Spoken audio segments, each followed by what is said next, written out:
Good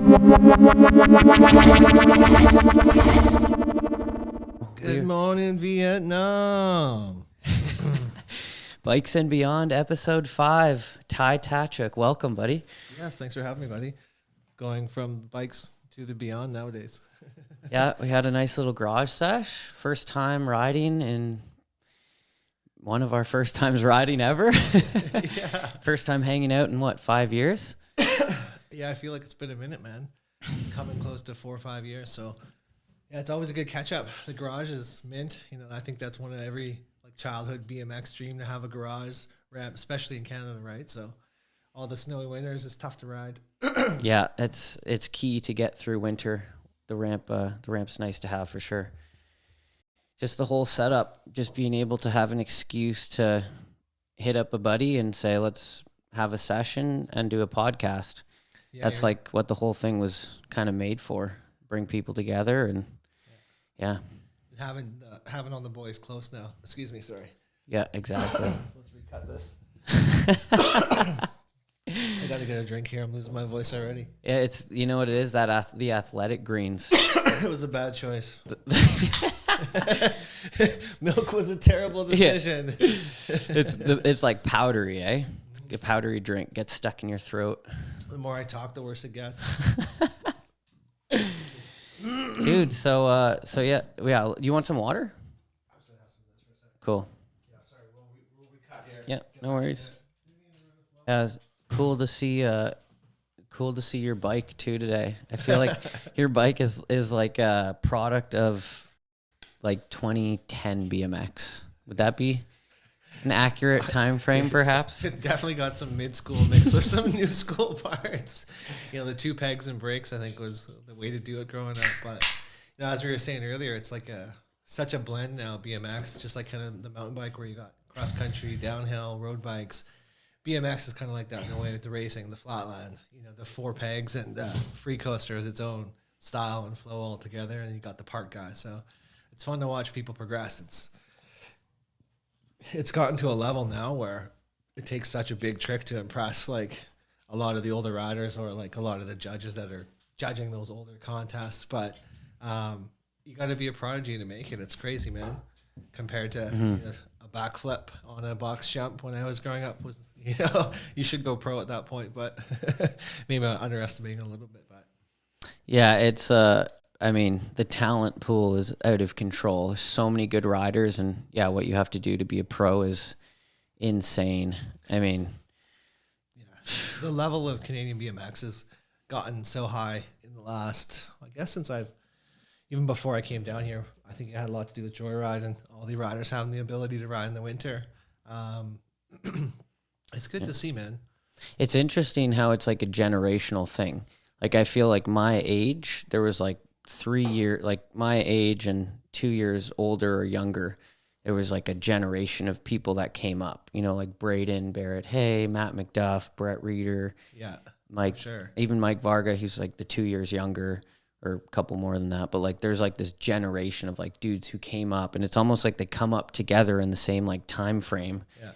It's kind of strange how that happens. But I feel like BMX, it's getting more technical and less burly. Like maybe back then it was less calculated, like the crazy tricks, no foam pits to learn them. You just kind of go and you just fucking try them. And like there was like glory and like dirt trails we called foam pits. Yeah. Damn. Yeah. Growing up for us, it was like, that was the first thing you had to ride. You know, you could find some shovels, but you couldn't always find any wood. So our first trails were like Doris trails, and Doris trails, for anyone who knows, is like a history of trails like Miron, Jamie Merritt, the Terminator, and some of the old boys back then like started those trails, and they had huge jumps back then. And over the years, the angry neighbors would come and tear them down. Then we'd all go back and build them up. But that's all like the first things we had to ride until our city got like an official kind of park. So for people who don't know, you're from Thunder Bay, Ontario, which is the same town that Jay Miron's from, Canadian BMX legend, one of the best of all time, maybe the best Canadian of all time, one of them. Yeah, I mean, he's got his name on, you know, a lot of first tricks on the history books. I think double back, he might have been him, but even like so many vert tricks, he's got his name on too. But Should have started with a little bit of background there too. Yeah. Grew up riding Thunder Bay, Ontario from like, I guess like 95 or 96. I think like kind of like the first props road fools I got as a Christmas gift along with like my first cool bike that year. So I have to do a facts check on what year props road fools 1 came out, but that was like the starting of my BMX career. And yeah, Thunder Bay's had a lot of history of riders coming out of it, but you're kind of right with that generational gap. There was quite a long period of time there where we weren't seeing like a ton of Canadian pros. Like you had your John Heatons and the Dom Mack. I think Dom Mack's Canadian. Right. Correct me if I'm wrong, is he not? I'm not too sure. Okay. John Heaton, I know for sure, is Canadian. Yeah. Those are the guys like shredding it. Obviously, Jay Enns, you know. Got to give a shout out to Enns. Anyone who's met Enns and had a beer with them in their life is, you should have Enns on here. That would actually be amazing. Jason, hit up Mikey. Dude, that's a good idea. Yeah. So did you like get into BMX because props came out, or like how did that? No, for me, it was like, my grandfather like repaired bikes as his retirement thing. So ever since then, I'd always been like a 2 wheels person. I remember like going every summer, like scouring through like 100 bike junk pile to like find a BMX, and we'd like clean it up and paint it. But like the first guys that got me into it actually was seeing Blaine Rudder. We called him Dryden back in the day. Saw him riding down the street, going to the local bike shop, cycle path, popped a wheelie down like 3 or 4 curbs, and that was the moment I knew. I was like, oh, I got to get into riding. So shout out to Blaine for getting me inspired. Was he like someone who became one of the bike dudes in town? Like, was he like doing tricks and stuff at the time? Like he was the guy in town who could. Yeah, he was like one of those guys that was like kind of in that generation gap between where like my friends were and like Miron and the boys who kind of left. Oh, sorry, I got to say Dave Asado as well. Canadian riders, can't forget Dave. I'm sure I'm forgetting a lot of guys kind of from that generation, but just going to that point where there was a little gap in Canadian BMX, and it really has come back strong. I mean, it's crazy to think the talent that's coming out of the country now. Speaking of Dave Asado, you know the photo where he did the nose pick on the fence at the skate park in Vancouver out of the quarter pipe on that like had to be like a 12-foot fence or something, and he did a nose pick. Was that sometime around that? I mean, that must have been in that era, right? Picture on my wall. Like I still have a whole like kind of stack of magazine clippings that we'd put on your room. I'm sure they're in a box somewhere at my house, man. Yeah. I've got a lot of BMX history stored away in boxes, so that would be fun to go through one day too, but maybe for another time. So you were like a diehard BMXer. Like you were into it, not just to ride, but like for everything else. Yeah, it's crazy how like the progression of just getting into BMX for the love of riding brought me on such a crazy whirlwind tour, even brought me down here and meeting you as well. So riding and then getting into my first like shop just as an employee, selling bikes and fixing bikes my hometown was kind of where it started. I knew I wasn't going to go pro. Anyone who's seen me ride knows I just love it. So, getting into the business side just made even more sense for me, and having the opportunity to come down here and have a shop was once in a lifetime opportunity, man. So at one point you came to Toronto and started 3 Ride Toronto. For anyone who doesn't know, like you're the guy that. Yeah, I kind of had you owned 3 Ride Toronto. My business partner co-owned with Brad and Michelle. So, they gave me a huge opportunity to be a part of their brand and come down here. And at the time, we saw there was definitely kind of a little bit of a void down here. We made a good run at it. It was so much fun to have, and like I think the amount of like jams we put on in like a 4-year span was crazy. I still have a flyer from each one. It's fun to look back on those times, but man, I gave up my house, my job, everything I had back at hometown to come down here and make it work, and met so many awesome riders. Like Southern Ontario is definitely the mecca, kind of outside of like Montreal and Vancouver and the West Coast for BMX is like with all the parks and indoor and outdoor here. It was a spot to be, man. That was like the transition from out of the Metro Jam days to, I think they had 3 or 4 different names after that. But So when did Three Ride Thunder Bay pop up? Was that pretty early on, around 2000 maybe, or? Well, first I'll say I'm terrible with like year dates, but yeah, Brad came back home from the West Coast, and it was crazy how it happened. Like I was working at my local shop, and he's like just the kind of guy who has respect for everybody. So he called the local shop to like kind of give them a heads up that he was coming, and he also knew them like his whole life too. So Is this Psychopath at the time? yeah, yeah. Shout out to Jeff and Pete for giving me my first shot at being in the biz. I'll never forget it. Like Pete was on the phone, and he's like, "Yeah, okay," like chatting with him, and he hangs up, and he's like, "That was Brad. They're bringing a 3-ride to town," and like I immediately was like, "I gotta talk to Brad." Like so much respect for Pete and Jeff for getting me into it, but like BMX was always like the thing, and that at that time he was just solely BMX only. So yeah, the T-Bay shop came around. You were there. You saw it. We had some good times at that shop. It's still going, he's right? still there. Yeah. Yeah. So that's the one 3-ride that remains. Yeah. They do. Oh, it's a bicycle co now too. So like, what is it? Like 3-ride bicycle co. So okay, like pretty much branched out into all genres, which makes total sense. Totally. Yeah. And I mean, especially Thunder Bay, there's probably really good mountain biking up there. Why not get into the market? Yeah, most bike shops in Canada will be like bike shop in the summer and like ski or snowboard shop in the winter. So you kind of always need something to do. And like the whole name of 3-ride, and hopefully I'm telling the story correctly, is like at the original shop, I believe they had like skate, snowboard, and BMX.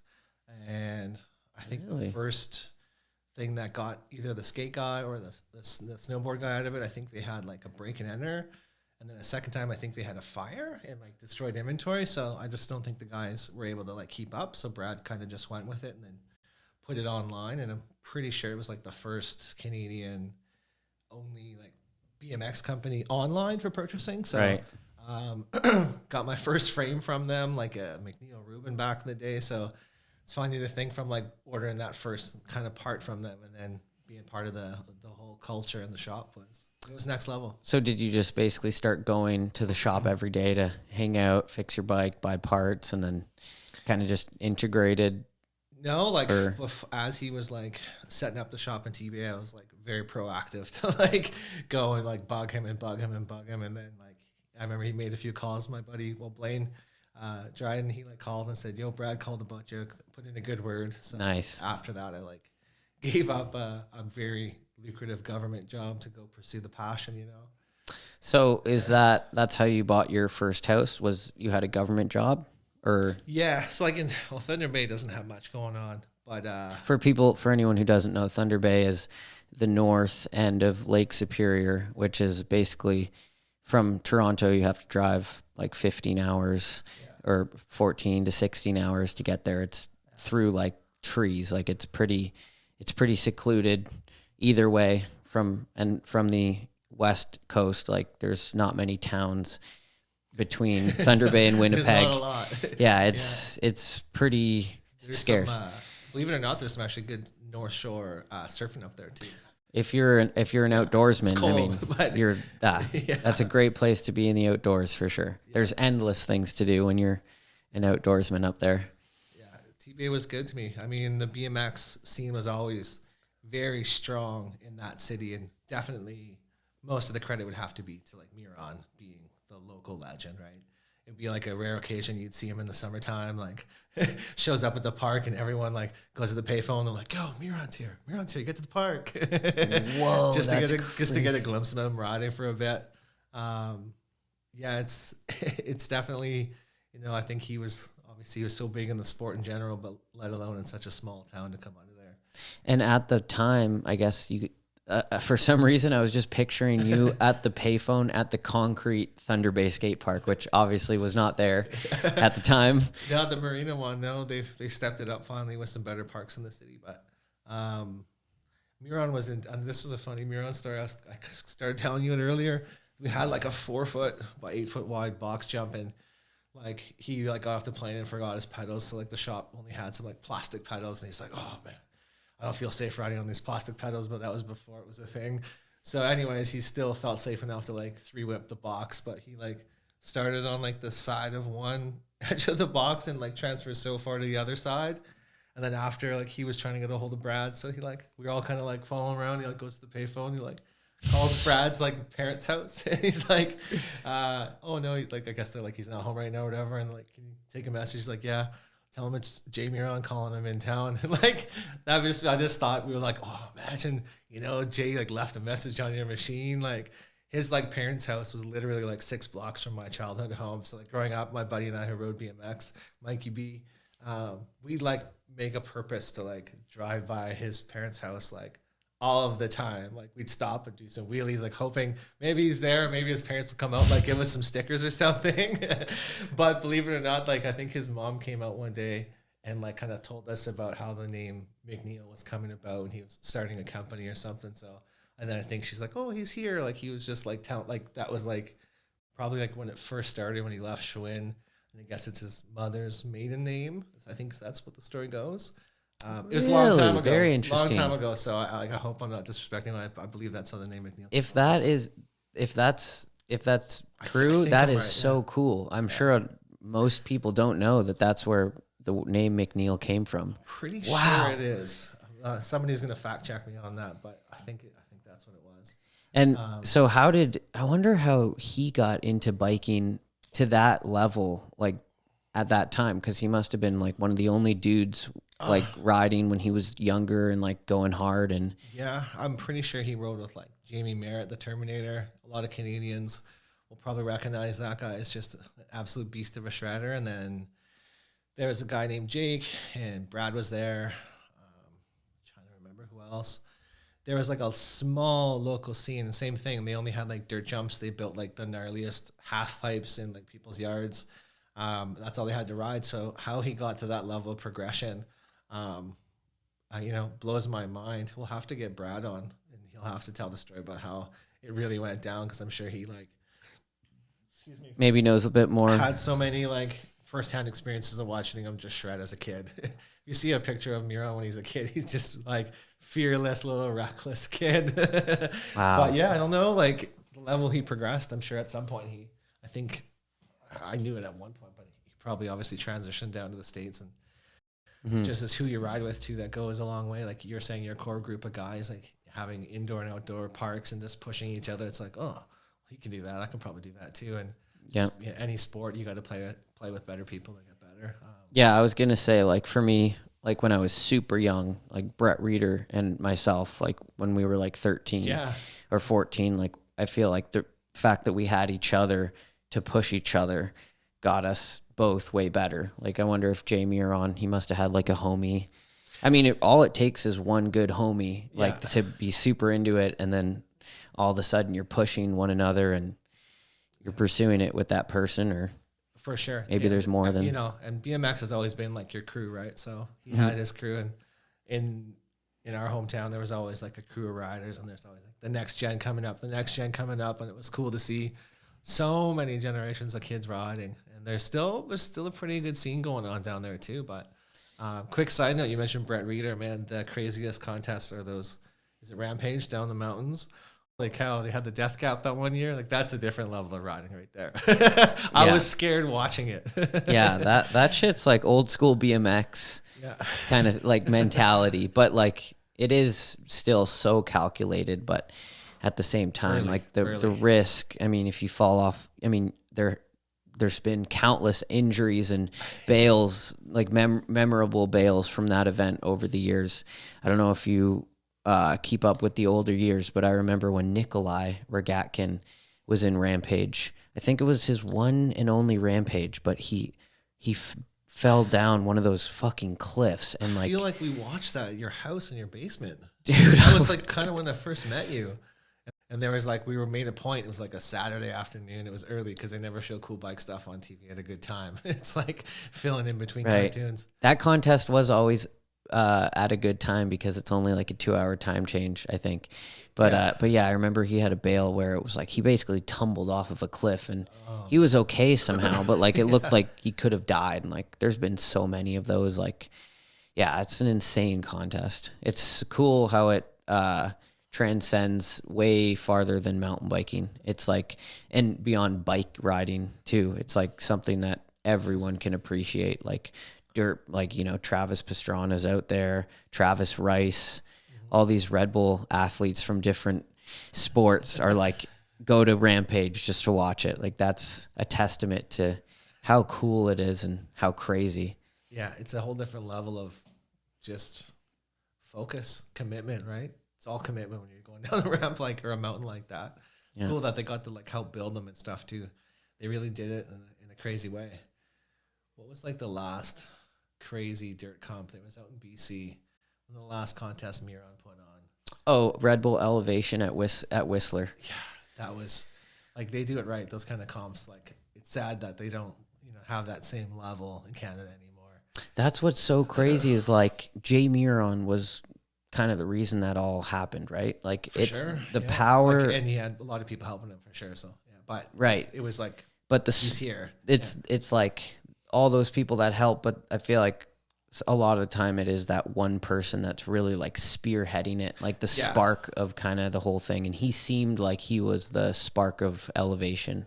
I could be wrong there, but I remember when those contests were happening and he was like the guy who they interview about the course and Jay Miron, like not just that, like the Metro Jams, everybody knows as well. Like there's just a lot of that stuff just wouldn't have happened if he wasn't here in general. Something else might have happened with other people in another place, but not to that same level, I think. Right. Like big shout out to Mike Heaton. He definitely played a massive part in the Metro Jam thing. But yeah, like Jay Miron, he kind of like invented Metro Jam, right? Like that was his thing, or you know, I couldn't say it 100%. I'm sure like probably came up with the idea with a bunch of people. Like when we came up with Canadian BMX Day, sitting on the cooler having a Gatorade and like we should throw a huge jam. Like I'm sure it came to some kind of capacity like that where you just have a really good night and you come up with the idea. So I don't know how that one came along, but yeah, Mike Heaton, he's such a unsung hero of Canadian BMX, I feel like. Definitely. Big shout out to Mike Heaton. Definitely going to have him on. If you met him, you know. I hope he gets to watch this. He's such a great guy. Yeah, I was trying to get Chris Silva on the pod. He wasn't interested, which I totally respect. But he was like, you got to get Mike Heaton on. He's like, if you get Mike Heaton on, I'll listen to the whole episode. I was like, speaking of Canadian legend, Chris Silva, I got to give respect to that guy too. I don't know how he ever grinds on those little nuts, but such a scary little peg design. But nuts. Doing crazy rails too, like not just like a little box in the driveway, but like full man-sized rails. With, what do they call them? Like the was it like? I shouldn't remember the Silva peg bolts or Silva. There's a catchy name for them, but it'll come to me later. Anyways, shout out to Silva too. But yeah, not to name drop people, but just talking like Canadian BMX. There's this like. Oh, you got to name drop people them. You got to kind of give your respect to for keeping the culture alive in Canada, because just like skateboarding, it's trendy. Like it'll go up and down in popularity over the years.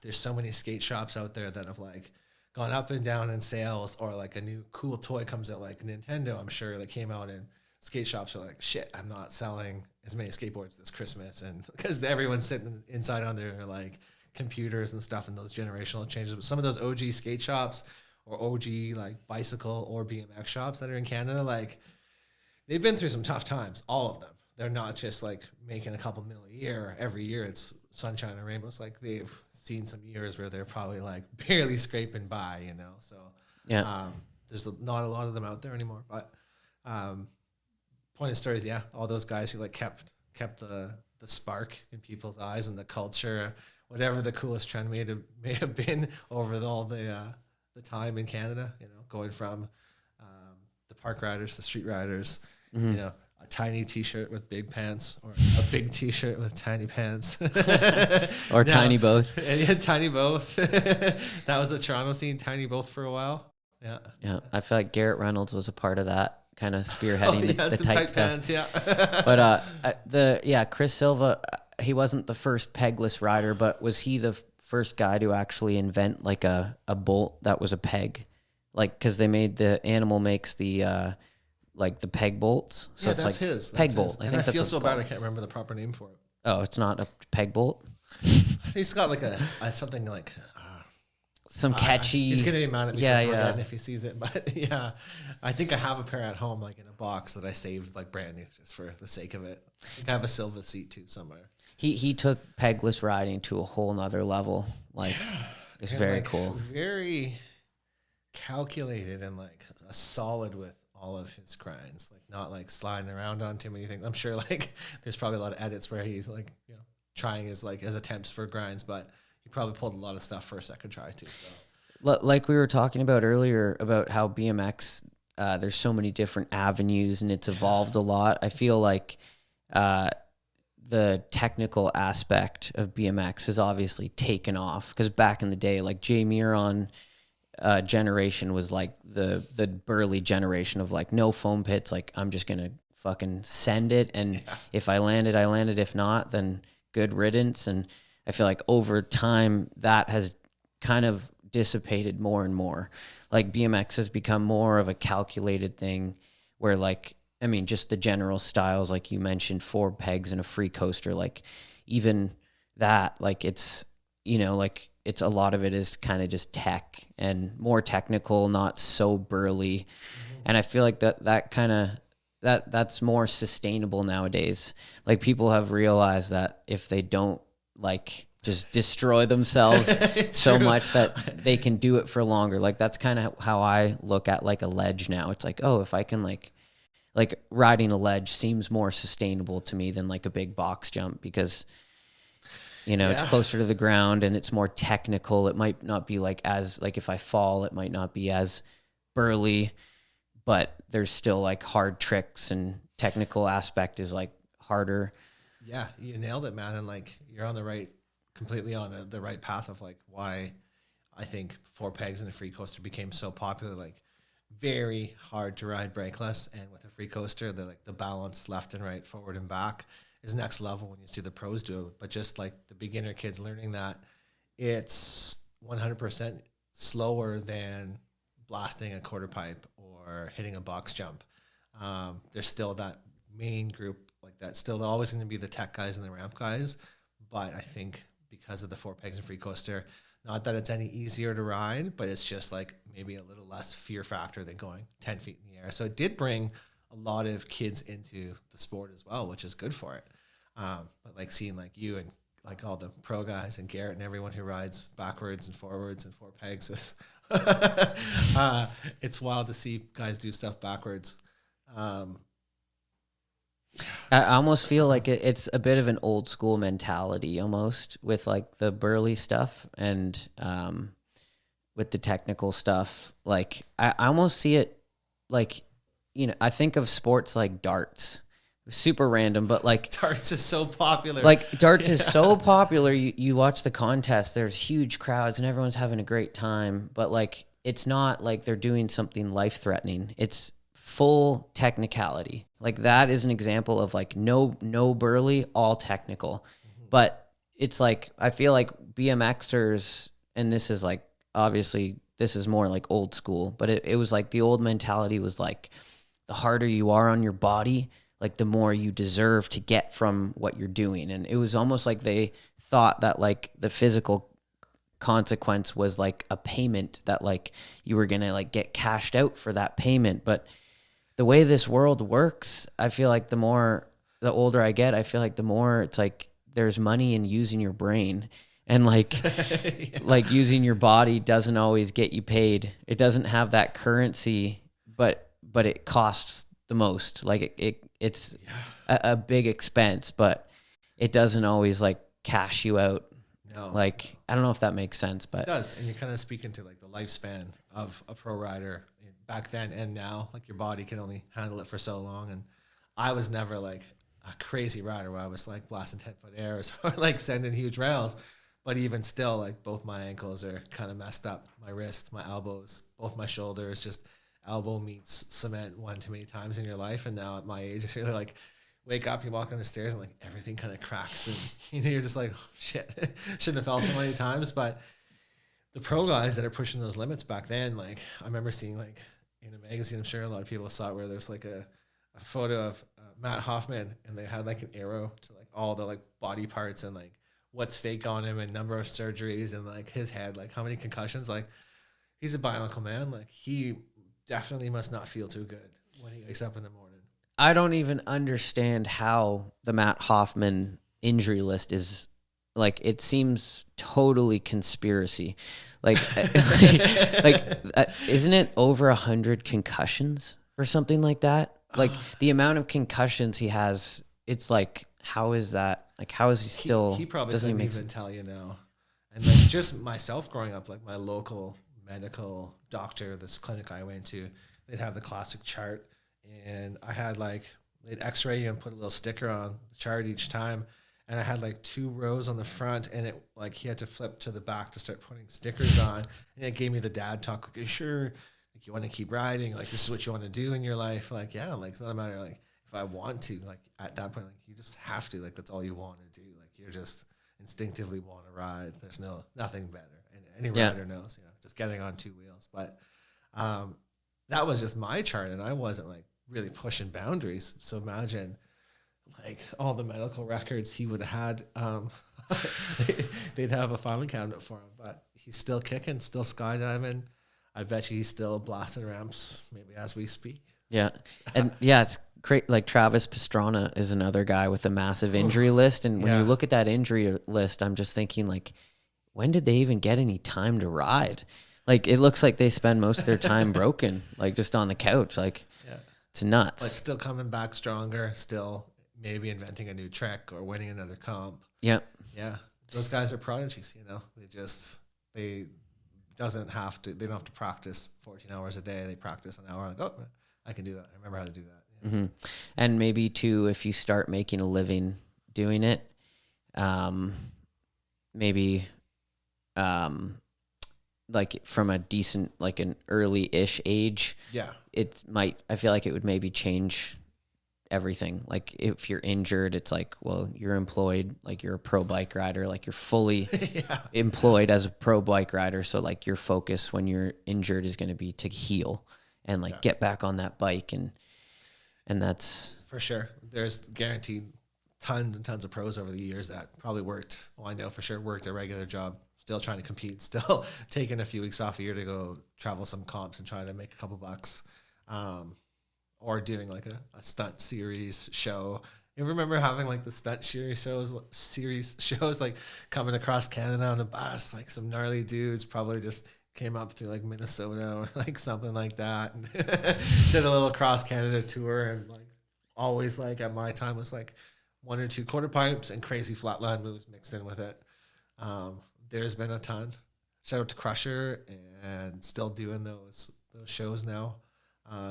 Was that going on back 20 years ago? He's been man, like just a quick side story on Crusher. My first like like small little local comp that I kind of did well in. I remember winning like must have been 20 years ago. I won like a set of like Crusher shin guards and a Crusher t-shirt, and I cherish those forever. Like wow. And then to like later in life like work with Dylan and like promote and sell some of his products was cool. But yes, I'm like 99% sure he did come to our hometown and did a show at like the Canadian Lakehead exhibition, like not circus, what's it called? Like carnival or ride? Lakehead. That's the university or college in Thunder Bay? Lakehead University there. There's the Aurelio campus here too, I think. But yeah, I don't know if he goes across the country now, but I know he does a lot of them probably in Quebec area too. I did down here for sure. I did shows with Dylan in Terrace Bay. Oh, we drove to Terrace Bay. I remember you guys doing that. Yeah. You did a few other stops on the way too, right? Maybe, like Sault Ste. maybe, or... Sault Ste. maybe makes sense. But I think I definitely did other shows with him, but I think on that tour or trip, it was just Terrace Bay. But yeah, that was a haul. Like, it was like Zach and Zeb with you too? I think it was Eric Favitt and Joel Marchand, the Frenchie. He's great on a bike, man. Yeah. It was fun when is he still around the area or is he back in? I don't think he rides much. I think he's kind of out of it, but I could be wrong. Yeah. But yeah, shout out to Joel Marchand. He was the homie. Yeah, such a level-headed dude too. Yeah, fun dude for sure. Yeah. And he was really getting good there for a while. He's really like in it. Yeah. It's crazy how someone I just forgot kind of like faded out a little bit, but he was right in there. Yeah, that's BMX, man. You come in, you come out. You still, like, everyone who's ridden's probably still gonna ride, but it's like to what degree nowadays, right?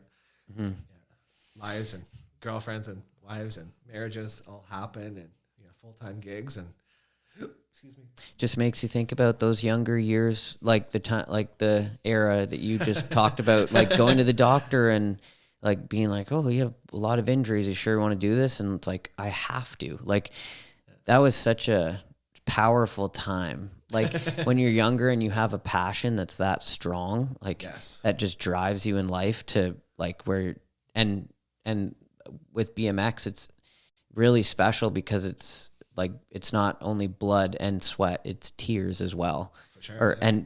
It's not only sweat and tears, it's blood as well. Literally. Rather, like having to give blood is, I mean, yeah, it's like a normal job. You usually give sweat and tears, but to give blood as well, like that's when it's, Yeah, and it's like super important for, I think, everyone, riders or not, to have a hobby in your life, like something more that you want to do than just exist, whether it's crocheting or bikes or snowboarding or sleds or power sports or anything. It's always important to have something that you kind of enjoy doing a little more.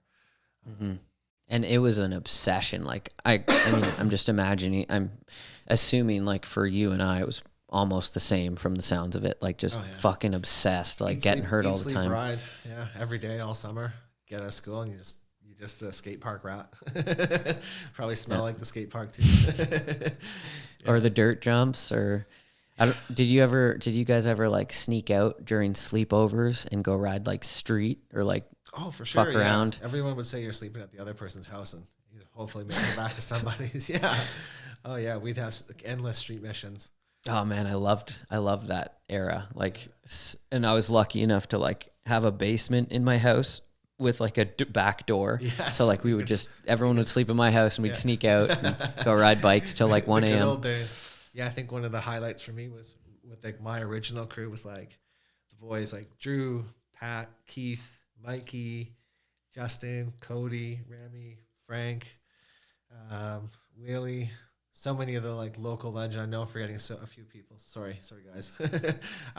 Those were like the heyday for me. Like I guess like 13 or 14 to like probably 23, I think, were like the best times of BMX riding wise. And then it kind of went into the business side of things. But yeah, I think I was telling you earlier, I owned a house, had like BMX dudes living there, rented out all the rooms. We had a 6-foot half pipe in the backyard, just like endless jams and sessions, like a fire pit beside it. It was just next level.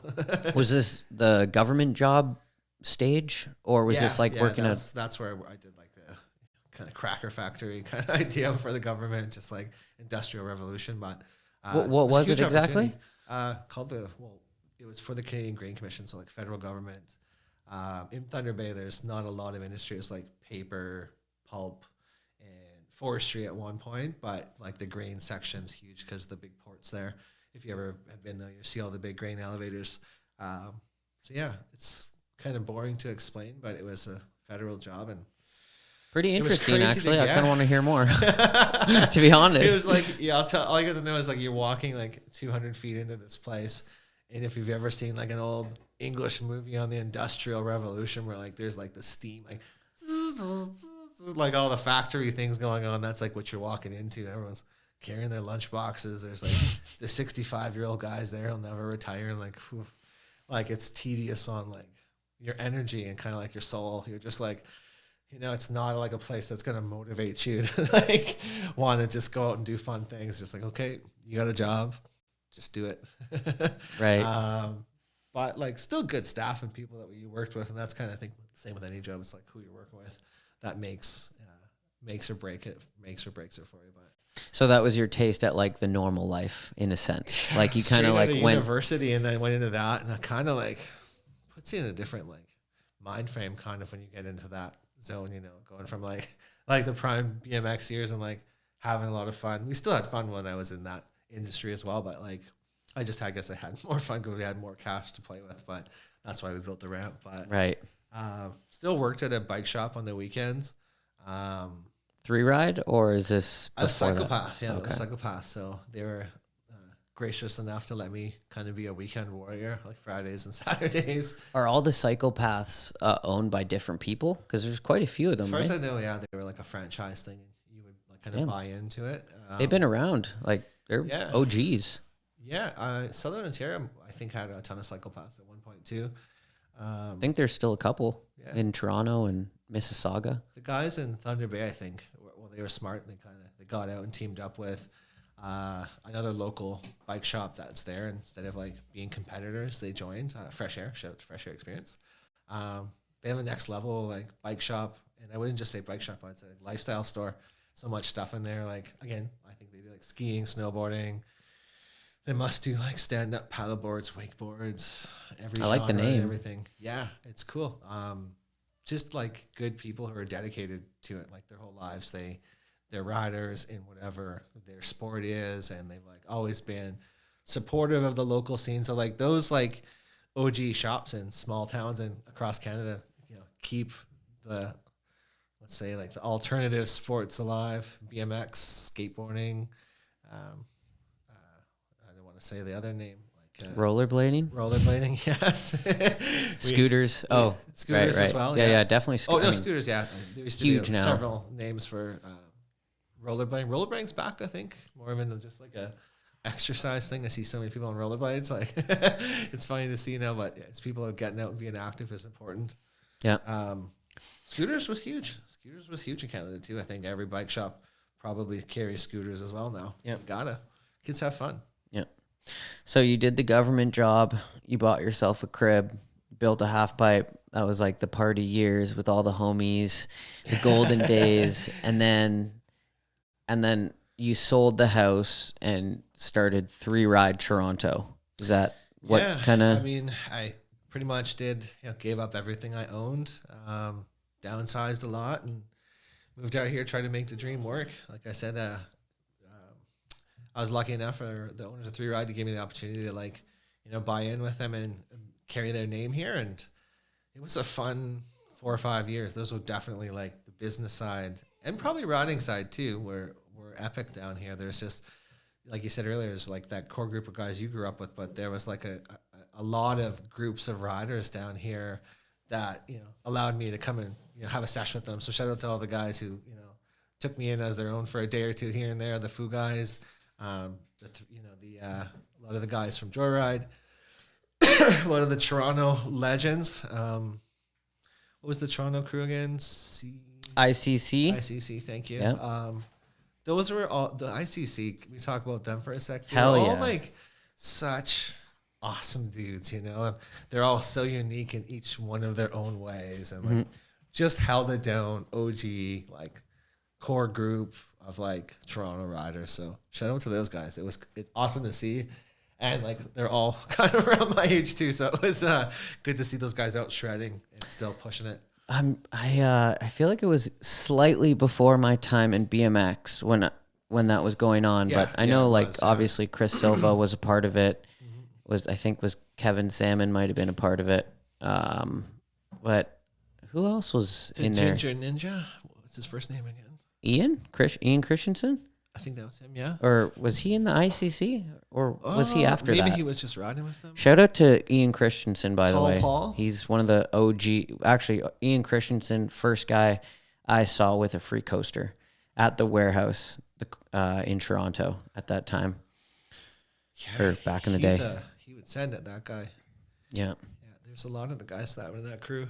But yeah, shout out to ICC. That's I guess at that time it was like popping. Like that was the crew, in Toronto. That was like the street. I think when like just before your time too, kind of when I all came down here and like I guess where I was going with that first thing, there was like so many different groups of riders that were all like so welcoming to everybody who like wants to get involved and ride. And pardon me, soda water was the worst thing to drink on an interview.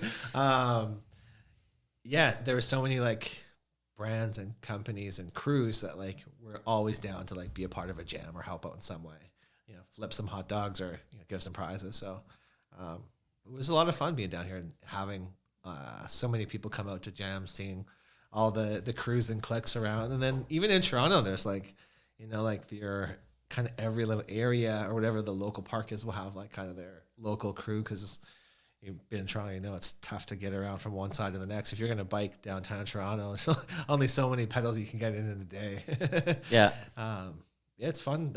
You know, Southern Ontario is a huge scene. So did you move to Toronto when you moved down here from Thunder Bay, or Newmarket?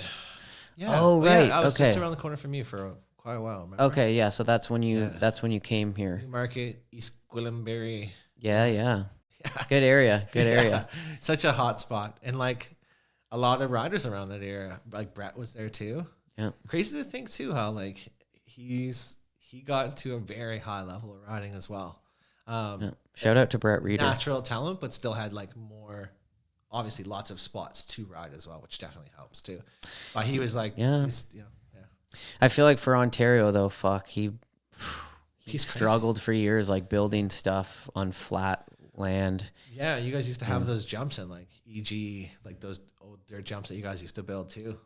We built quite a few jumps back in the day. I'm sure it was the same for you guys. Lots of different dirt jumps and a lot of getting them taken down and building new ones somewhere else, and then the same thing, or people coming and ruining them or whatever it was. Man, I don't even know if that happens as much anymore. You know, local dirt jumps, just going out there and digging and building, and I hope it does. I don't hear of it or see it, but I'm not like as connected as I used to be involved. But shout out to the kids still making dirt jumps for sure. It's a labor of love. It is. And that's one thing I really respect about mountain bikers is they put a lot of time into building. Like they probably build more than they ride. Or like BMXers, they sometimes don't even want to put the time into waxing a ledge.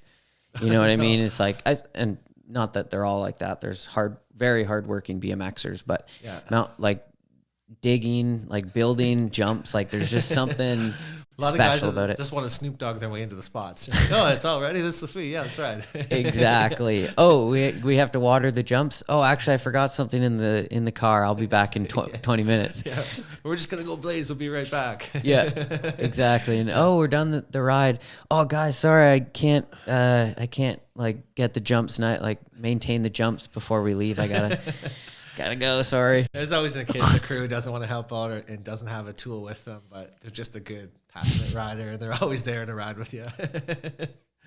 Oh man, yeah, yeah. We've kind of jumped through a lot of generations of, I guess, my riding and being involved in the bicycle industry, and the culture. To me, I try to think of it as industry as all culture with riding. It really is. There's just so many.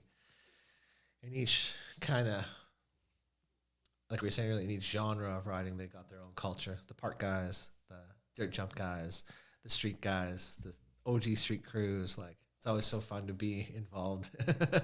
For sure. Yeah. Well, where do you feel like you were like when you were like pursuing BMX or like super into it? Like, what kind of rider would you consider yourself to have been? Like a ramp / street? Probably always. I preferred ramps more than anything, or like skate park and ramps. But like I said, we didn't have that growing up. It was always just building dirt jumps. So just hucking yourself and hoping you make the distance. Ramps are always fun, but I think I was also like that. Like I love grinding like a ledge. I could grind a ledge all day. Like I remember building 100 boxes in my life just to grind. But I think we're all kind of inspired by ramp riding and like the Miron and Dave Mira and all like the ramp rider days in the late 90s through to 2000s. Shout out to Props for putting everything on like the Blu-ray collection. It's just so much more efficient than trying to collect everyone. And also shout out to them for putting it on YouTube. I think are Props on YouTube now? I think I've watched one on YouTube. Sense. That I think is a really smart idea just for like getting it out there to as many people. Yeah. Like I also want them to make money on the box sets, but I feel like just for people, the more people that see Props, the better, because man, it's still like you still watch it and it's very sporadic.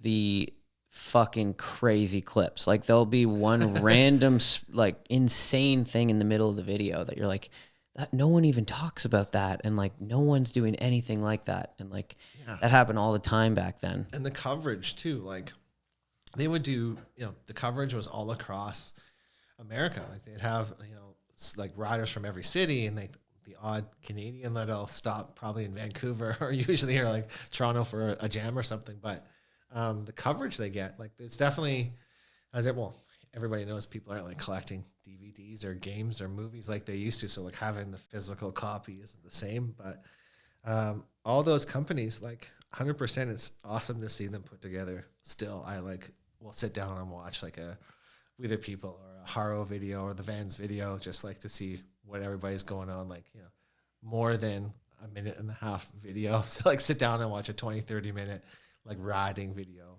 Like podcasts are good and everything, but they're good for me, just me. I have a short attention span. So being in the background, like listening to it while I'm doing other stuff. So I'm just not as focused as I would be on a video, but having all those videos out there, definitely good for the sport. And you got to be on YouTube, right?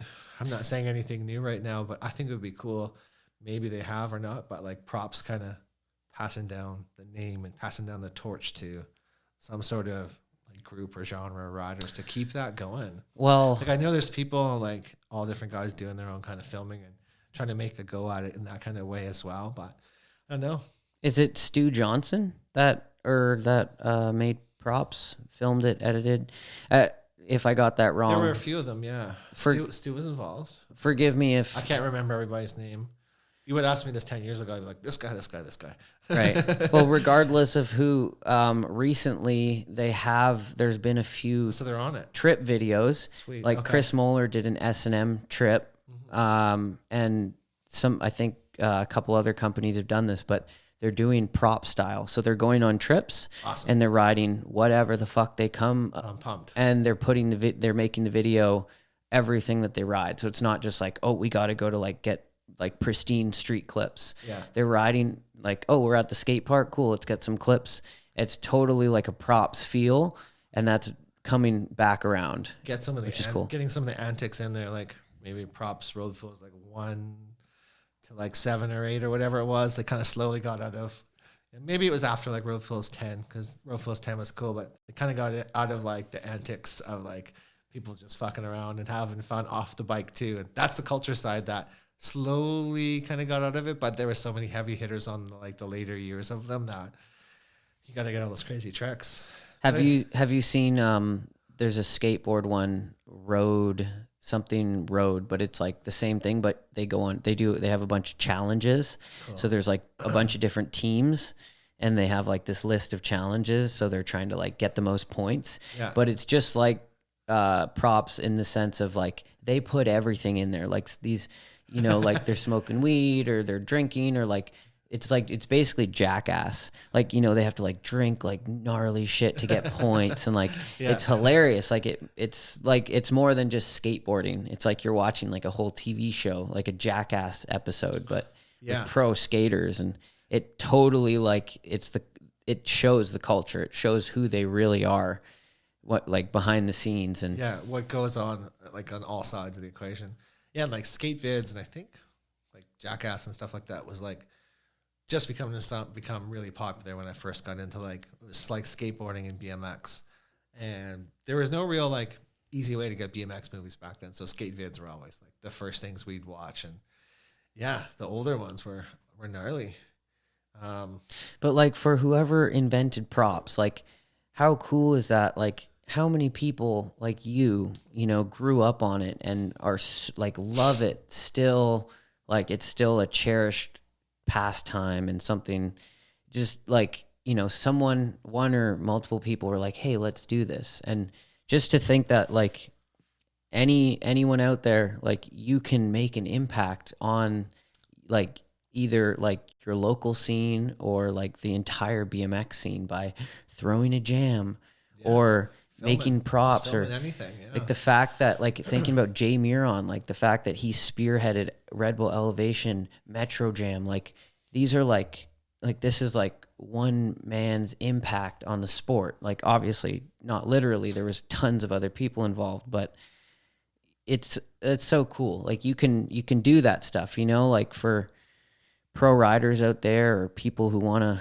do something special for the scene. Like your riding is special, but there's also those other branches that really do so much for it, for the 100%. community and the scene. Yeah, it's like two things come to mind after what you just said is like 100%. It's props did like for me a great job of like documenting history of the riding, and like obviously with so many guys having YouTube channels and like filming all the time, it's like the new generation of documenting it. But it's just cool. Like a lot of these people will realize as they get older that they'll be able to look back on all these days of riding.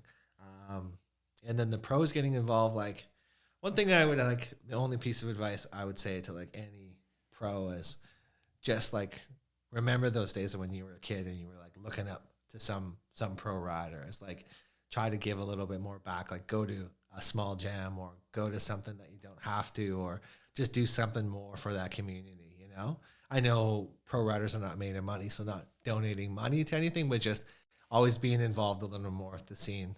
Not that pros aren't, but that's just one thing that I always would encourage everybody, not so you have fans, but just to keep the stoke level up there. Like for me, it was like when Miron came to town, and now in later years, like getting to ride with like you guys and Dennis and all those guys is like, you're just like, whoa, man, like in Dennis and the crew, like such a humble group of guys with like the market crew at the time. I think they still do a market now. It's still there. Yeah, it's still always will be. Oh yeah. Yeah. Just keeping each generation stoked, I think, is definitely a responsibility of every pro.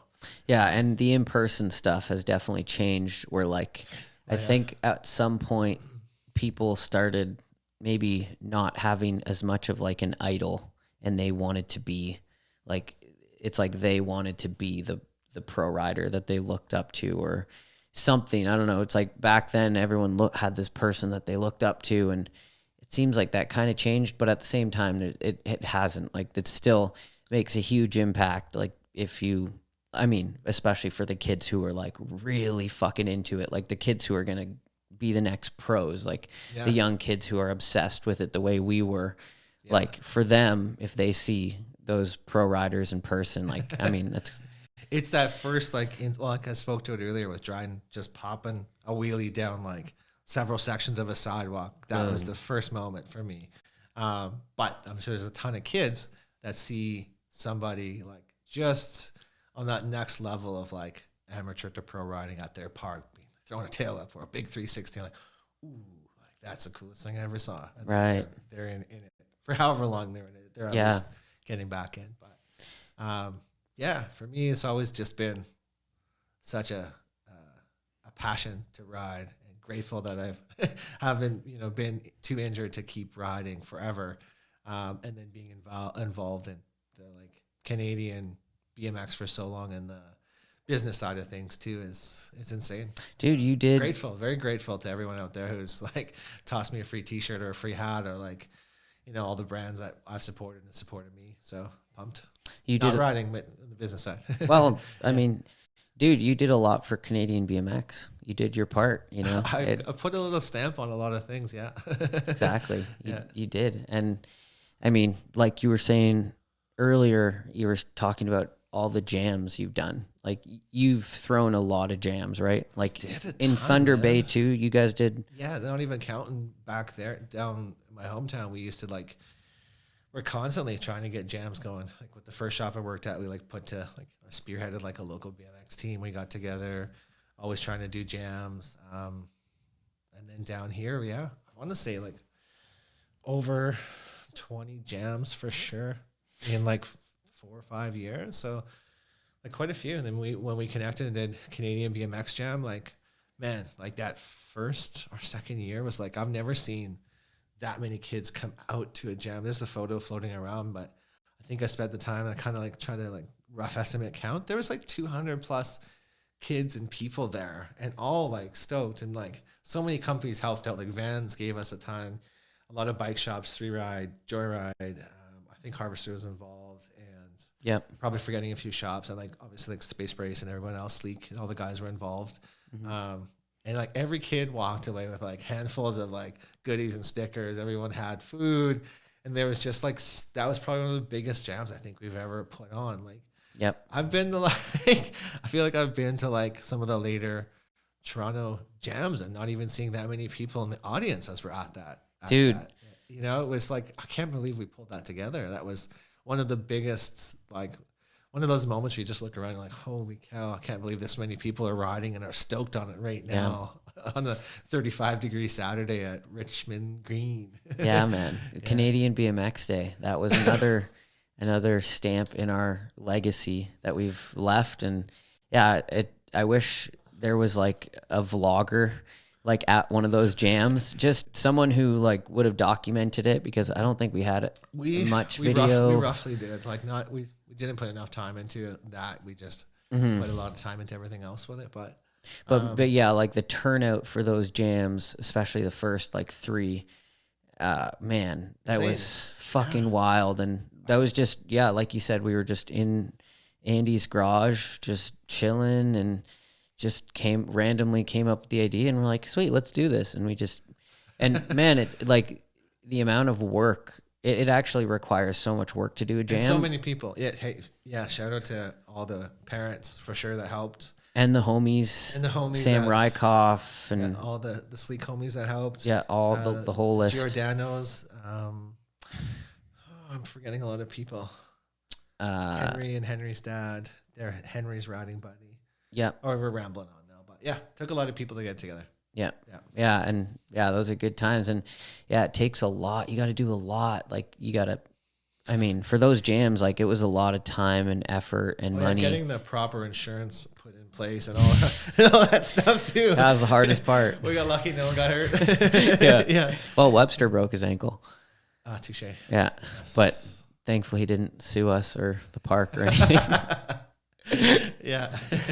I think we even tried, like we reached out to Richmond Green and like, well, I think you would need a permit and like a lawyer's like signed contract or something. Or if you just show up, there's nothing like we can really do, I guess. And I think we pretty much kind of straight out told us like, it's okay, but not okay. Yeah. Like I think we pretty much decided like it's better if we just don't say anything, and then they just show up halfway through the jam and we talk our way out of it. I think that's the best way out of it. Yeah. And we did that played ignorant every year. Oh man, that was fun. That was probably one of the highlights for sure of like being involved in a jam or anything down here. Dude, also though, the 3-ride jams at the shop that you guys threw, dude, there cool was little ramps. Yeah. Really fun jam. Like one in particular that I remember that was like really special. And like I think about it all the time because it was a lot of good riders, a lot of really sick stuff went down. Shout out to all the guys showing up for those, like everyone from like some of the ICC crew, Chijo and Silva and Webby and Varga was there, and so many of the guys. Our team, shout out to our team, 3Ride Toronto, who supported us over the years. Chris Caudat, Mikey, Kernan, Jay, obviously Dorian. Was that Mike D you meant when you said Mikey? Mikey DePetrello. Yeah, Mike D, yeah. Who else we have? Andy, rest in peace, Andy, yeah. Such a good dude. Andy White. Oh, yeah. R.I.P. Yeah. He was like obviously worked with us, but like he's just such a good guy. He's always just repping. Shout out to our team there. They're a good group of guys that just like always were down. Yeah. But I mean, honestly, Mikey, we could probably do a podcast for like a whole afternoon on like every cool BMX story and experiences I've seen in Canada, but I'll maybe like try to wrap this up if anyone's still watching this long. But the coolest comp I think I ever went to, we drove from Thunder Bay to Vancouver, which I'm probably wrong, but it's like 35, 45 plus hours across the country. But like I drove with a few of my friends, whom none of them were into BMX, but we got tickets to go see the Metro Jam in Vancouver. No and way. Our car broke down the whole way. We finally made it there for like last day pro finals, and like Michelle was at the gate, and we like told her a story. She's like, "Oh my god, like here, are we funny for your tickets?" And, like, Michelle, like Brad's wife. Yeah. No way. What was she doing at Metro? Well, like they had the shop in Vancouver, and they always helped out. Right. That was the first time I ever met her, and she was like, "Oh, what? Like you guys had such a tough time. Like such a good human being."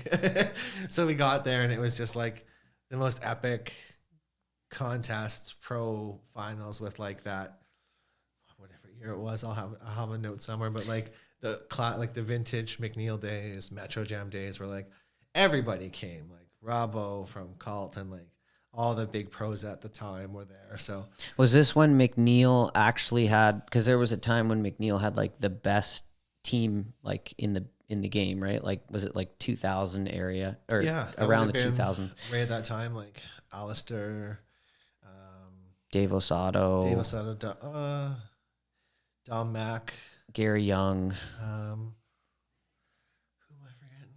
A lot, but basically at one point Keaton. they had like one of the best teams in the game, right? Yes, Frymouth.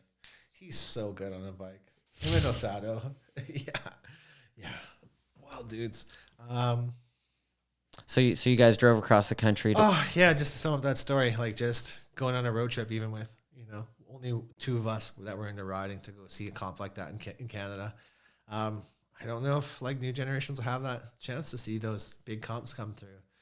I think like, I know our population's small, but it'd be so sick to see a Do Tour or a X Games stop in Toronto at some point, but yeah. it's so tough to do. Oh, well, I don't know if you've heard, but Horseshoe is getting a Crankworks event, a Crankworks slope style event. That's huge. That is huge. Like, that's going to be a big deal. Yeah. So that'll be cool to have a mountain bike contest to go watch in person. And yeah, we got to throw some more jams. Another thing that's cool that happens is Harvester does the shop rides every Shout Wednesday. Out to Harvester, and he does a lot too. He's putting on a ton of jams. Yeah, he always has. That's huge. So shout out to him because man, just like you were saying, getting people together. He's keeping the scene alive, big time down here. So mad respect. And he's tapped into a scene that no one else has. Like when I go to like those I've been to one like maybe last year or the year before, but like there's kids that you won't see anywhere else. Like that ride BMX. They're not at Joyride. They're not like in the scene. They're like YouTube kids, but they ride BMX. Yeah. And he's tapped into that. And like they were saying earlier, there's like every like section of Toronto has like a core group of riders for their park, and they'll go to a few parks, and once in a while I'll venture to the far one. But that was the funnest thing about having a jam, is seeing all the new kids come out, like that like very first kid who's too scared to ride in front of everybody, or that kid who's like 14 and trying to do every trick all the pro guys are doing at the jam. BMX jams are fun. Yeah. We should try to throw one more for old time's sake. Yeah, that's a great idea. I've been thinking about, It doesn't have to be crazy, but just doing something feels good. And that's if we got the time for it. That's always the hardest thing. Got to squeeze it in. But that's another cool thing about vans, like you were saying, like just, having a barbecue, just whether it's like getting someone throwing hot dogs on, or like vans embraced that a lot with their jams. They do a lot of jams where they bring the barbecue out or the waffle maker, and they literally just the waffle maker. give out burgers and give out hot dogs, and man, that's what it's all about, just getting people together and Vans just doing that. Vans is awesome.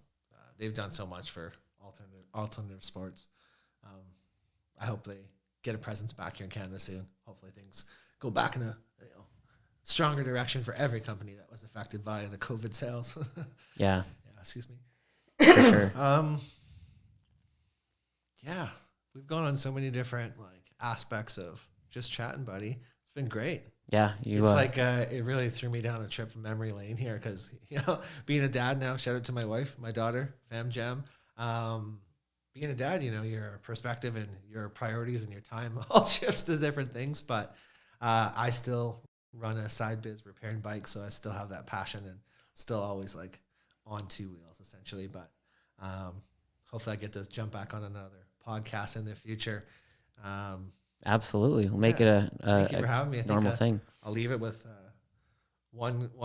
couple last words, I guess. Not too many words of wisdom, but just always ride and have fun. You can have a bad day and ride. You can have a good day and ride. Just always keep the stoke level up, and the beasts don't play, so back off. There you have it, folks. Ty Tachyk, thanks for coming on, buddy. Bikes and Beyond. See you guys next time.